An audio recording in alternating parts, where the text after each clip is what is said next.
किसी माँ-बाप के लिए कितना मुश्किल रहा होगा कि अपने बेटे के लिए ही इच्छा मृत्यु के लिए इन्होंने कोर्ट से माननीय न्यायालय से गुहार लगाई। भारतीय इतिहास में पहली बार ऐसा हुआ है कि सुप्रीम कोर्ट ने इच्छा मृत्यु की इजाजत दी है। 13 साल से कोमा में बेटा था इनका और कोमा में बेटा था इसी करके माता-पिता ने सुप्रीम कोर्ट से गुहार लगाई थी। अभी रिसेंटली बुधवार को ही इच्छा मृत्यु मामले में सुप्रीम कोर्ट ने ऐतिहासिक फैसला सुनाया है।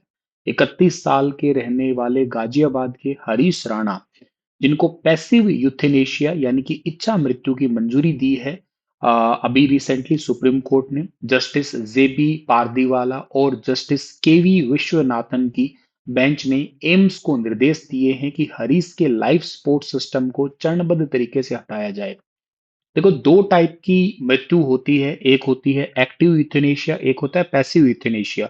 एक्टिव यूथेनेशिया का मतलब होता है कि उसको जानबूझ के कोई दवाई दे के इंजेक्शन लगा के मारा जाए, जो कि भारत में पूरी तरीके से उस पे पाबंद है। अगर कोई ऐसा करता है तो उसको बीएनएस की धाराओं के तहत आत्म हत्या के लिए उकसाना या कह सकते हो किसी को जान से मारना जैसे उस पे धारा लग सकती है। लेकिन पैसिव यूथेनेशिया का मतलब होता है कि उसको लाइफ सपोर्ट सिस्टम से हटा देना। एक्चुअली हरीश जो है चंडीगढ़ में पढ़ते पढ़ते और हॉस्टल की चौथी मंजिल से गिर गए थे। तब से ही 13 साल से ये ना बोल पा रहे हैं, ना कुछ महसूस कर पाते हैं और परिवार की जो संपत्ति है वो इन पे बहुत ज्यादा लग चुकी है। तो परिवार ने आखिरकार फैसला लिया कि मानो ये माँ कह ही रही होगी कि जा बेटा, अब सुकून से आराम की चैन की नींद ले। माता पिता ने कहा कि हमने अपनी पूरी संपत्ति तक बेच दी है, फिर भी ठीक होने की कोई गुंजाइश ही नहीं है।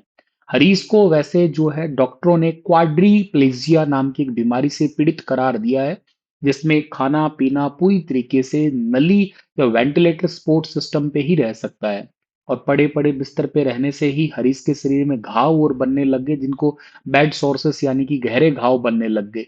अब हालत बद से बदतर होती जा रही थी। तो अब इनको घर से एम्स के अंदर लाया जाएगा और इनको लाइफ सपोर्ट सिस्टम से हटा के और नेचुरली ही डेथ हो जाएगी। मतलब क्या है कि अब डॉक्टरों का इलाज बंद हो जाएगा, कहने का मतलब ये है।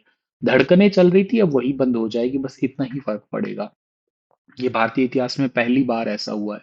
आप मुझे कमेंट में बताना एक्टिव यूथनेशिया कौन सी कंट्री में वैलिड है, बताना कमेंट में मुझे आप।